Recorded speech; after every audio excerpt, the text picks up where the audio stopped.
नमस्ते। मैं मुकेश चंद्र अग्रवाल कोलकाता से आईसीएसई और सीबीएसई बोर्ड के किताबों से सिर्फ प्रोपोर्शन के ऊपर कुछ क्वेश्चन आंसर लेके मैंने ये वीडियो बनाया है। सिर्फ प्रोपोर्शन के ऊपर ये मेरा पहला वीडियो है। तो आइए शुरू करते हैं। तो कुछ कहना चाहते हैं, ये जैसे 18/12, इसको ये दोनों 6 से कटने वाले नंबर्स हैं। 6 से काट दिया, 3/2 मिल गया। तो पहले था 18/12, HCF 6 से काट के 3/2 मिल गया। 18/12 और 3/2 और इनको क्या कह सकते हैं, इक्विवेलेंट फ्रैक्शंस। इन्हीं को अगर इस तरह से रीअरेंज करें, 18:12, अब बीच में दो डॉट्स, डबल डॉट्स दिए हुए, एक डॉट, एक डबल डॉट, दो डबल डॉट, और फिर 3:2 को लिख दिया। इस तरह से लिखने से हम इसको कैसे रीड करेंगे, 18:12 इज एज 3:2। इसको एक प्रोपोर्शन बोलते हैं। ये जो इसको डबल कोलन है, इस डबल कोलन को एक प्रोपोर्शन बोलते हैं। इस डबल कोलन को हटा के इसकी जगह में इक्वल टू का साइन भी ला सकते हैं। तो ये इसको कैसे रीड करेंगे, जब यहाँ पे एक ए बी सी डी रहेगा, बीच में डबल कोलन रहेगा, तब उसको करेंगे A:B इज एस C:D।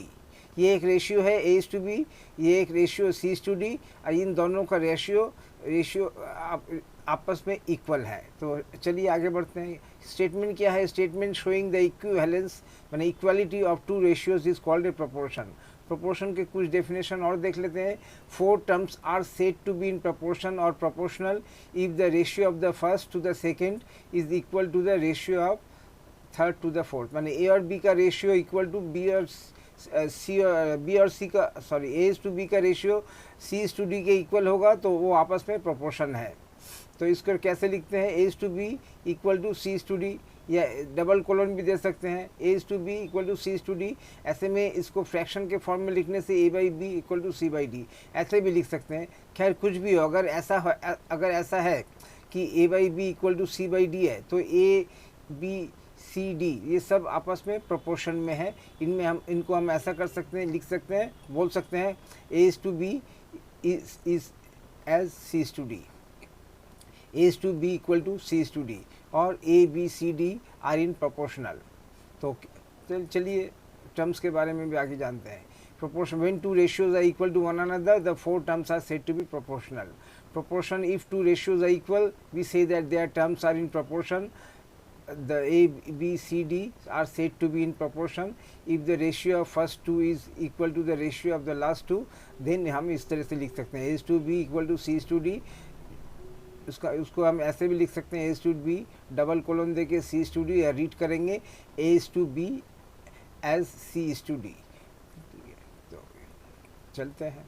तो इसमें पहले टर्म्स पे एकदम पहले को कितना क्या बोलते हैं, एक फर्स्ट टर्म, दूसरे को सेकेंड टर्म, तीसरे को थर्ड टर्म, फोर्थ को फोर्थ टर्म।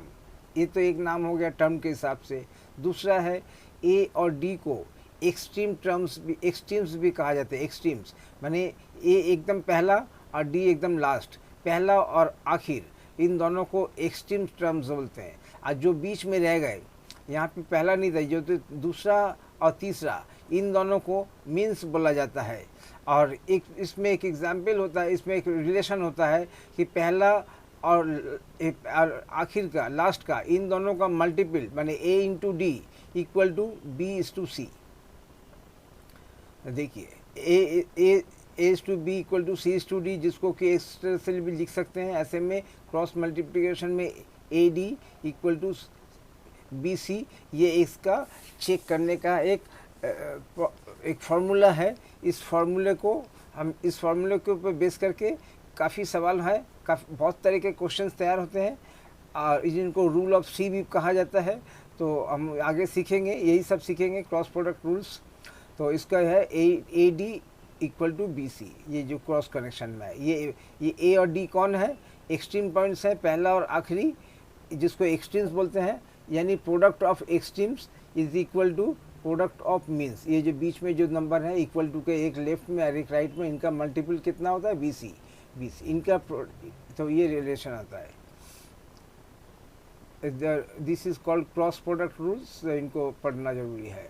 फर्स्ट टर्म और फर्स्ट प्रोपोर्शनल, ए को क्या बोलेंगे फर्स्ट टर्म और फर्स्ट प्रोपोर्शनल, बी को सेकेंड टर्म और सेकेंड प्रोपोर्शनल, सी को थर्ड टर्म और थर्ड प्रोपोर्शनल, फोर्थ डी को फोर्थ टर्म और fourth proportional, and A D product of extremes equal to product of means. ऐसा हमारा formula है। इसी फार्मूला को बेस करके हम आगे बढ़ते हैं, क्वेश्चन को सॉल्व करते हैं। तो आइए देखते हैं, अगर if A D equal to B C then we can form 4 proportions. ये जिस रिलेशन से जो A D equal to B C मैंने एक product of extremes equal to product of means, इसको हम जब फ्रैक्शन के फॉर्म में अरेंज करेंगे तो हमारे पास कई ऑप्शंस हैं। तो वो ऑप्शंस हम देखते हैं।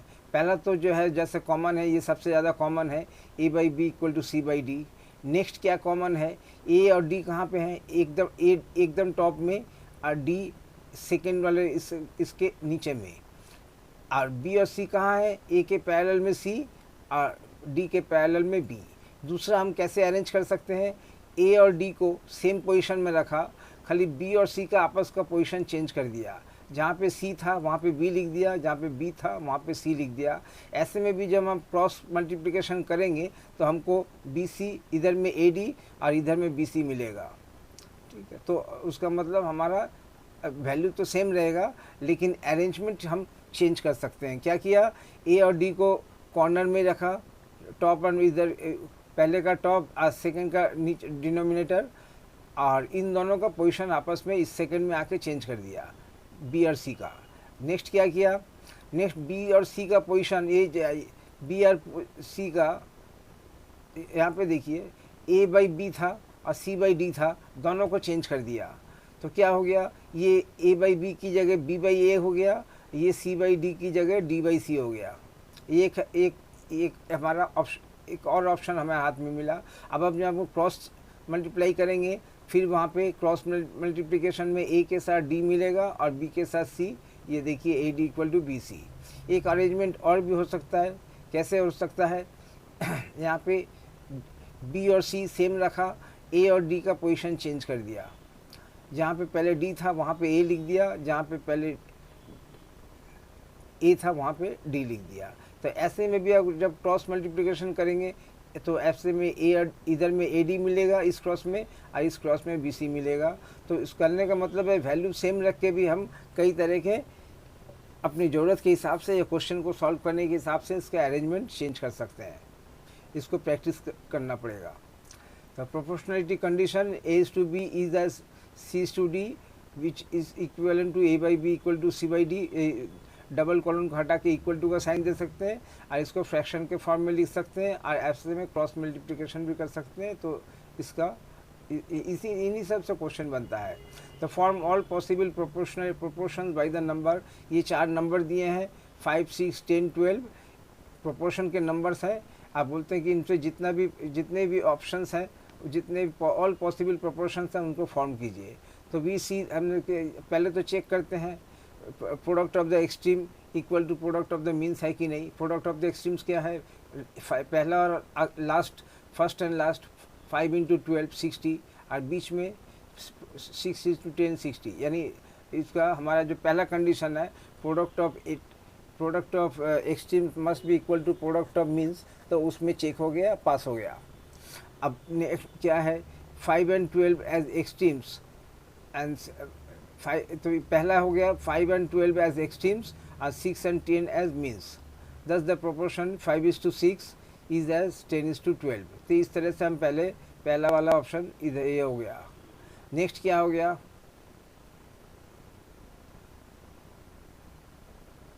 5 और 12 एक अपनी अपनी पोजीशन में रखा, खाली 6 और 10 की पोजीशन चेंज कर दी।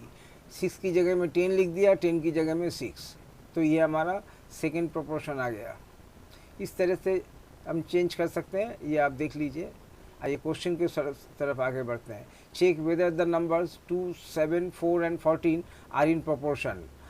Are 2, 7, 4, 14 in proportion. एक ही क्वेश्चन को 2 स्टाइल से लिख सकते हैं। इसका आंसर देखते हैं। Solution, we have product of extremes equal to 2 और 14 first and last 28। Product of means दो बीच के जो नंबर है 28। Therefore product of extremes is equal to product of means, hence 2, 7, 4 and 14 are in proportion। तो ये हमारा इस क्वेश्चन का आंसर हो गया। Check whether the following numbers are in proportion और नॉट। तो गिवन नंबर्स आर, इसी को गिवन नंबर्स के साथ दोबारा लिख दिया। अब हमें देखना पड़ेगा, ये जो डेसिमल्स में है तो ऐसे में डायरेक्ट मेज़रमेंट नहीं होता है, पहले उनको सब डेसिमल वगैरह को हटा के नेचुरल नंबर में कन्वर्ट करके फिर देखना पड़ेगा कि जो है उनका वैल्यूएशन क्या है, तब समझ में आएगा कि ये दोनों आपस में इक्वल है कि नहीं। तो सजा दिया 3.6, ये क्या है, पहला ऊपर में जाएगा, ये नीचे में जाएगा, यानी ये ए है ये बी है, ए और बी का रेशियो, ये ऊपर में ए लिख दिया नीचे में बी लिख दिया। अब डेसिमल पॉइंट के बाद देखेंगे दोनों में कितना नंबर लिखा है, यहाँ पे भी 1 डिजिट, यहाँ पे भी 1 डिजिट, ऐसे में डेसिमल पॉइंट हटा सकते हैं। तो 36/4 हो गया, यहाँ पे 0.4 का मतलब 4 है, तो 36 को 4 से डिवाइड करके हमें रिज़ल्ट 9 मिला। तो इस रेशियो से हमें रिज़ल्ट 9 मिला। अब हम इस रेशियो से यानी C/D से D को चेक करेंगे। तो C/D को भी चेक किया तो वहाँ से 9 मिला, तो हमारा A/B = C/D वाला चेकिंग है वो कंफर्म हो गया कि हाँ दोनों सेम है। तो बस दोनों को जैसा है जिस फॉर्म में था उस फॉर्म में हमने लिख दिया। हेंस ये पहले वाले में इन तीनों को ब्रैकेट में रखा, क्योंकि डेसिमल नंबर एक तो ब्रैकेट में इनको रखा A/B को, और एक ब्रैकेट में C/D को रखा, और इस तरह से हमने लिख दिया कि A/B/C/D आर इन प्रोपोर्शन। मैंने मुंह में बोला A/B/C/D, लेकिन यहाँ पे नंबर में लिखना पड़ेगा।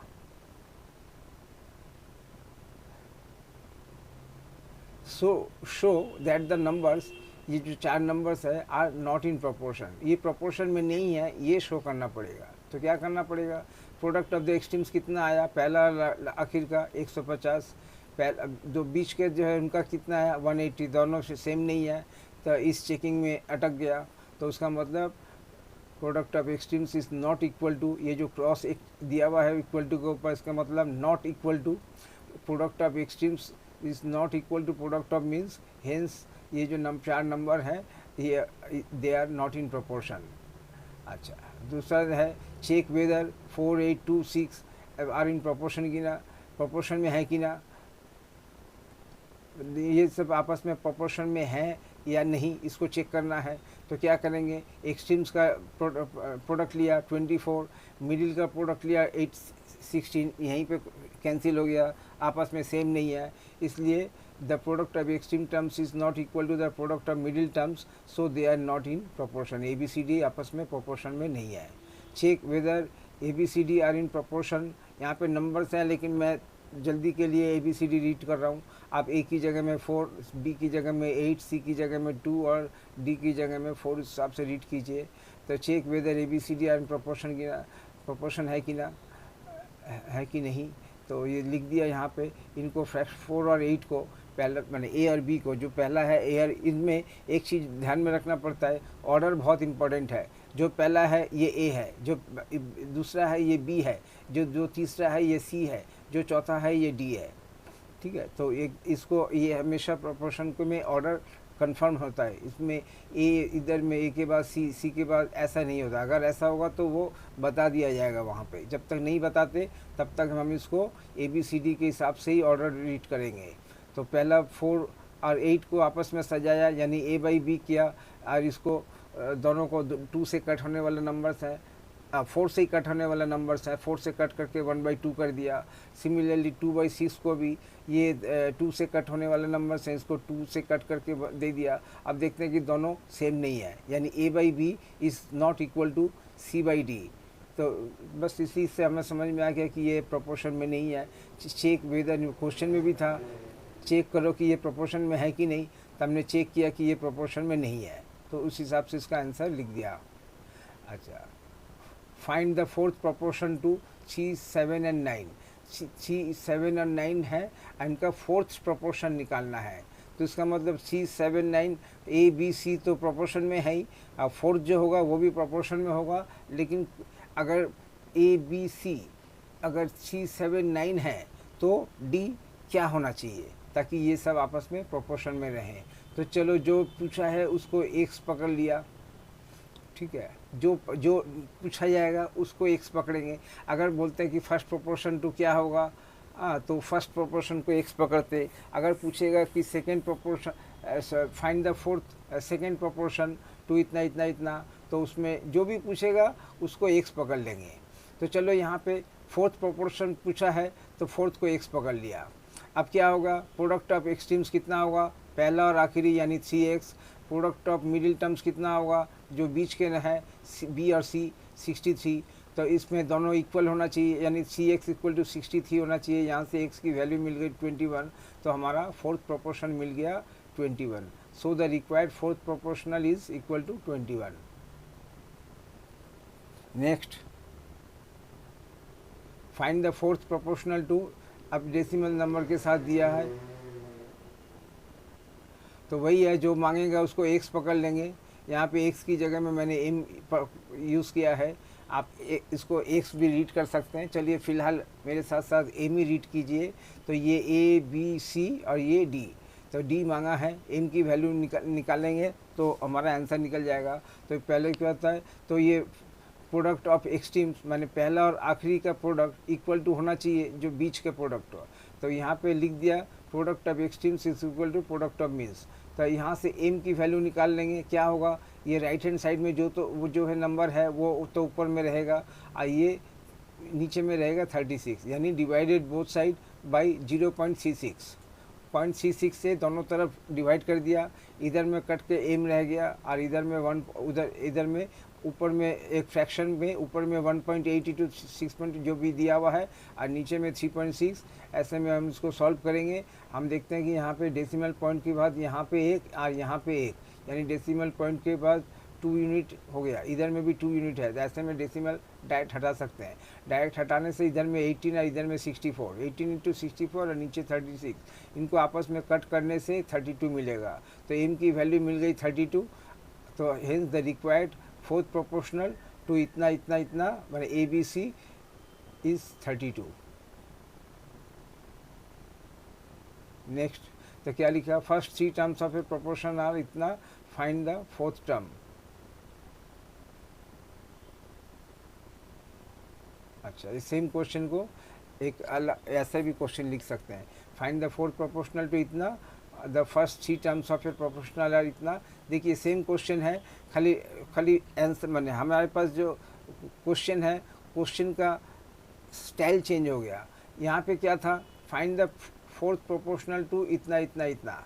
अब यहाँ पे क्या बोलता है, यहाँ पे बोल रहे हैं कि first 3 terms of a proportion are इतना इतना ना।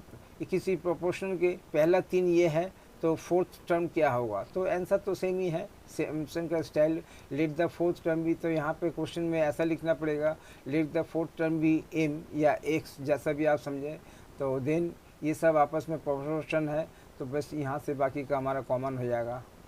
नेक्स्ट क्वेश्चन,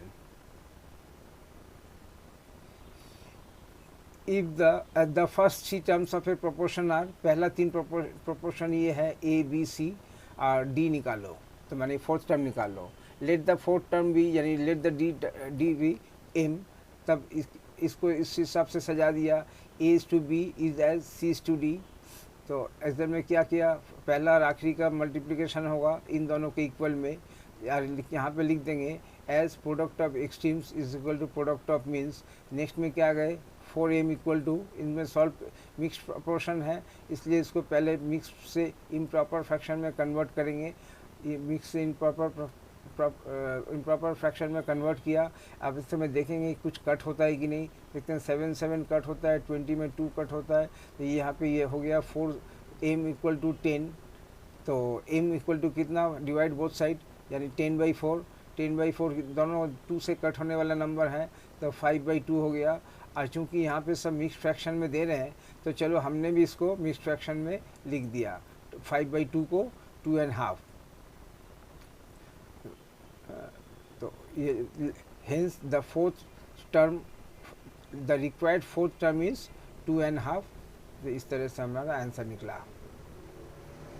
हम 5/2 भी दे सकते थे, लेकिन देखा कि मिक्स फ्रैक्शन में ज़्यादातर दिया हुआ है, तो चलो अपना ये भी मिक्स फ्रैक्शन वो भी मिक्स फ्रैक्शन, तो रिप्रेजेंटेशन थोड़ा सा बढ़िया होता है। नेक्स्ट क्या है, find the fourth proportional to इतना इतना इतना। सब में d मांगा है तो इसमें लिख दिया, तो क्वेश्चन तो आपके पास आ गया। तो पहला क्या था 4/10 इक्वल टू 20/m, माने हर वक्त मल्टीप्लाई करेंगे ये ज़रूरी नहीं है। हाँ, हम डिवाइड भी कर सकते हैं, यानी a इंटू डी करेंगे, ऐसा बात नहीं है। हम a/b इक्वल टू c/d इस फॉर्म में भी जा सकते हैं। अब कौन से किस लाइन में जाएंगे ये हम ठीक करेंगे कि किस में जाने से हमारा क्वेश्चन आसानी से सॉल्व होगा। तो यहाँ पे दिखाई दे रहा है ये सब कट होने वाले नंबर है, तो क्यों ना इनको जो है 4m इक्वल टू 10 इंटू 12 की जगह में 4/10 इक्वल टू 12/m की लाइन में आया जा सके। तो चलिए हमने अब की बार यही लाइन और इसी ऑप्शन को चुना कि a/b इक्वल टू c/d। तो ऐसे में तो क्रॉस मल्टीप्लिकेशन करने से क्या होता है 4m इक्वल टू इन दोनों का, तो ये क्रॉस मल्टीप्लिकेशन कर दिया, यहाँ से m की वैल्यू मिल गई। तो जहाँ से भी जाए रास्ता वही है और रिज़ल्ट भी सेम मिलेगा। तो ये हो गया। नेक्स्ट क्या है, find the fourth proportional to, इतने भी फोर्थ है। लेट द फोर्थ प्रोपोर्शनल भी m। ऐसे में क्या किया, वही है फ्रैक्शन में पहला बाई a/b इक्वल टू ये दोनों a/b होगा, तो ये c हो गया c/d। d कितना हमने पकड़ा है m, तो इस तरह से हमने लिख दिया a/b।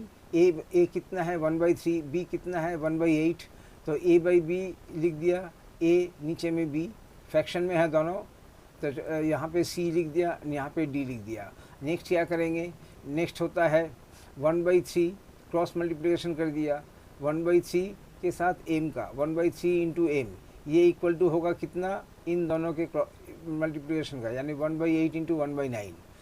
ऐसे में क्या करेंगे, 3 से दोनों को मल्टीप्लाई कर देंगे, तो यहाँ से 3 कट जाएगा, यहाँ पे m पड़ा रहेगा। तो 3 से मल्टीप्लाई कर दिया, इधर में लेफ्ट में m पड़ा रहा, इन सबको सॉल्व करके मेरे को मिला 1/24। तो m इक्वल टू 1/24, और m ही हमें मांगा था, यानी फोर्थ प्रोपोर्शनल मांगा था। Hence the fourth proportional is 1/24। तो दो सब ऑप्शन हमारे हाथ में, या तो a/b के हिसाब से जाएंगे, इसको ये पहला है a और ये है b, ऊपर में a लिखा नीचे में b लिखा, इक्वल टू c/d। d हमें मालूम नहीं है, d निकालना है, d की जगह में m लिखा, और इस तरह से क्रॉस मल्टीप्लिकेशन कर दिया, ये ad और ये bc। ठीक है। नेक्स्ट क्या है, find the value of m in the proportion m/6 is as 15/10। यहाँ पे m तो पहले से क्वेश्चन में ही m दे दिया है और m की वैल्यू निकालना है। तो क्या किया, कौन सा लाइन अप्लाई किया, it is given that m/6 is as 150/10। Since the four numbers are in proportion we have product of extremes equal to product of means, यानी m into 10 equal to 6 into 50। ऐसे में divided both side by 10, तो m की value मिल गई 90, hence m equal to 90। Next, find the value of unknown term in the following proportion 9:m is as 3:8। तो यहाँ पे अननोन क्या है, m है जिसकी वैल्यू नहीं मालूम, इनकी ये अननोन नहीं है क्योंकि ये 9 है, 3 की वैल्यू 3 है, 8 की वैल्यू 8 है, खाली m ही अननोन है, तो m की वैल्यू निकालेंगे। तो क्या किया, कौन सा लाइन अप्लाई किया, इसमें i बड़ा हुआ, in the proportion 9:m is as 3:8 we have product of means equal to product of extremes. तो यहाँ पे हर जगह में था, अभी तक क्या था, product of extreme equal to product of means. अब यहाँ पे जाके कुछ लाइन को उल्टा कर दिया, product of means equal to product of extremes. क्योंकि प्रोडक्ट ऑफ मीन्स पहले क्यों लिखा, क्योंकि m जो है यहाँ पे ये प्रोडक्ट ऑफ मीन्स के बीच में है, m बीच में, मैंने b की जगह में m लिखा है, तो इसीलिए इसको प्रोडक्ट ऑफ मीन्स में लेफ्ट में आएगा, प्रोडक्ट ऑफ एक्सट्रीम्स राइट में आएगा। तो इसीलिए इस लाइन को घुमा के ये जो लाइन है product of extremes equal to product of means, अब यहाँ पे आके product of means equal to product of extremes दे दिया है। तो हमें देखना पड़ेगा कि जो है हमारे पास ये इक्वल टू है, हम इसको लेफ्ट में लिखेंगे, इसको राइट में लिखेंगे, तो उसको घुमा भी सकते हैं। अब ऐसे लिखें या वैसे लिखें, कैसा लिखेंगे, ये हमें कौन गाइड करेगा, तो ये हमें देखना पड़ेगा, जिसकी वैल्यू निकालेंगे वो मीन्स में आ रहा है न कि एक्सट्रीम्स में। अगर एक्सट्रीम्स में आ रहा है तो product of extremes equal to product of means लिखेंगे, लेकिन अगर मीन्स में आ रहा है तो उस लाइन को चेंज करके product of means equal to product of extremes करेंगे।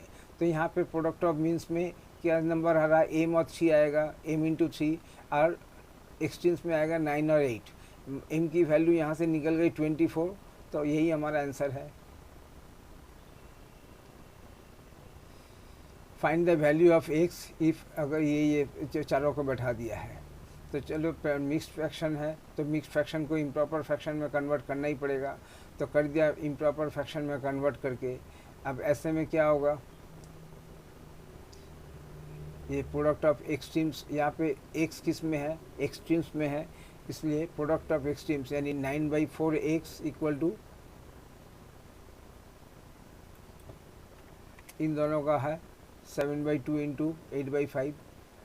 अब क्या करेंगे, 9/4 का रेसिप्रोकल है 4/9, 4/9 से दोनों को दोनों तरफ मल्टीप्लाई कर देंगे तो लेफ्ट में एक्स अकेला रह जाएगा और 9 में ये 3 फ्रैक्शंस रह जाएंगे, जिनको आपस में कट करके कितना मिलता है देखते हैं। जिनको आपस में कट करके 112/45 मिलता है, जो आगे नहीं कटेगा, आगे नहीं कटने का जो तरीका है, 4 + 5 कितना होता है 9, जो 6 से भी कट हो सकता है और 5 से भी कट हो सकता है। ऊपर में 1 + 1 + 4 जो कि 6 से कट नहीं होने वाला। तो डिविजिबिलिटी रूल्स के हिसाब से यही हमारा आंसर है। तो इसको मिक्स फ्रैक्शन में कन्वर्ट करके एक्स की वैल्यू निकाल दिया। क्यों मिक्स फ्रैक्शन में किया, देखिए सारे के सारे मिक्स फ्रैक्शन में हैं तो हम क्यों इसको इम्प्रॉपर फ्रैक्शन में देंगे।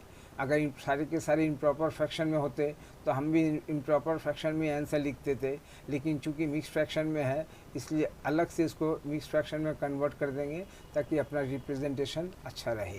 तो चलिए नेक्स्ट क्या है, find the value of M when, ये है। अब फिर एम मीन्स में दे दिया तो इट इज़ गिवन दैट 7/2। तो मिक्स फ्रैक्शन में देखिए दो, तो इसको एक बार मिक्स फ्रैक्शन को एक बार इम्प्रॉपर फ्रैक्शन में सजा दिया। अब इनमें क्या है, we know that product of means equal to product of means. Product of means क्यों लेफ्ट में लिखा, देखिए एम मीन्स में है तो इस तरह से M into 5/2 is equal to इतना इतना इतना। अब यहाँ से एम की वैल्यू निकल गई 28/m, चूँकि सब मिक्स फ्रैक्शन में है तो इसको भी मिक्स फ्रैक्शन में करके आंसर लिख दिया।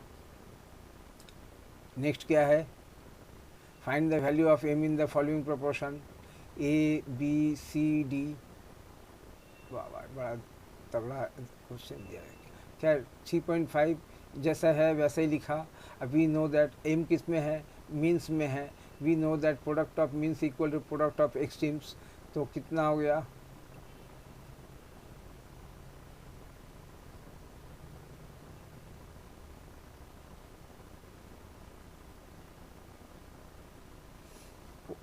प्रोडक्ट ऑफ मीन्स में ये जो 1 एंड m/43 है, इसको क्या किया, ये 43 को 1 के साथ मल्टीप्लाई करके m प्लस m इसके साथ ऐड होगा, यानी ऊपर में होगा 43 + m और नीचे में जो,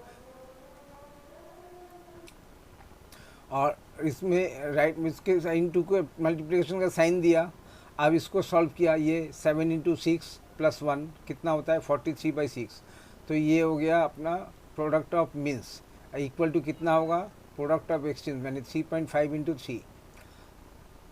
इसको और थोड़ा सा सॉल्व किया, सॉल्व करने से कितना मिला, ये 43 यहाँ पे कट हो गया, यहाँ पे 43 + m नीचे में 6 इक्वल टू, इनको मल्टीप्लाई करके 10.5 मिला। तो इसमें क्या हुआ, आप क्रॉस मल्टीप्लिकेशन करेंगे 43 + m, ये जो 43 + m इक्वल टू कितना होगा 6 × 10.5, 6 × 10.5। अब इसमें 6 × 10.5 को साथ 43 को लेस कर देंगे तो m की वैल्यू 20 मिल गई। Thus the value of m equal to 20। ये जो यहाँ पे प्रोपोर्शन था इसको सॉल्व कर दिया। इसको क्या करेंगे 1 × 43 + m, 1 × 43 + m यानी 43 + m। नेक्स्ट क्या है, if 14 liters of water is there in 3 buckets, how much water are there in 15 buckets। 14 liters of water in सी 3 बकेट में 14 लीटर्स वाटर है, 14 litres of water are there in 3 buckets. 3 बाल्टी में पानी है जो कि जिसका मेज़रमेंट 14 लीटर है। तो ऐसे में अगर 15 बकेट्स हमारे हैं, 15 बाल्टी हमारे हैं, तो उस सेम साइज़ के, उसी साइज़ के जिसके कि ये 3 बकेट थे, तो उसमें कितना लीटर पानी आएगा। तो कैसे सॉल्व करेंगे, यही रूल ऑफ 3 के क्वेश्चंस ऐसे ही होते हैं। Let there be x litres of water in 15 buckets. 15 buckets में कितना लीटर आएगा, x litres of water. So the proportion is 14:3, यानी लीटर और बकेट्स का रेशियो पहले वाले में लीटर और रेशियो को कितना है, 14 और 3 है। तो उसी हिसाब से ये वाला भी होगा। तो इसमें पानी कितना है, x लीटर, और बकेट्स कितना है, 15, यानी ratio of litres by buckets of first case must be equal to ratio of water by buckets. तो ये सजा दिया यहाँ पे। अब प्रोडक्ट ऑफ एक्सट्रीम्स कितना है, 14 and 15, and product of means कितना है, 3x। So 3x equal to 210, जिसके x की वैल्यू निकल गई 70 litres. Thus there are 70 litres of water in 15 buckets. ये सब ऐसे भी निकल सकते हैं, लेकिन यूनिटरी सिस्टम में और ज़्यादा बेटर और इजी थोड़ा सा निकलते हैं।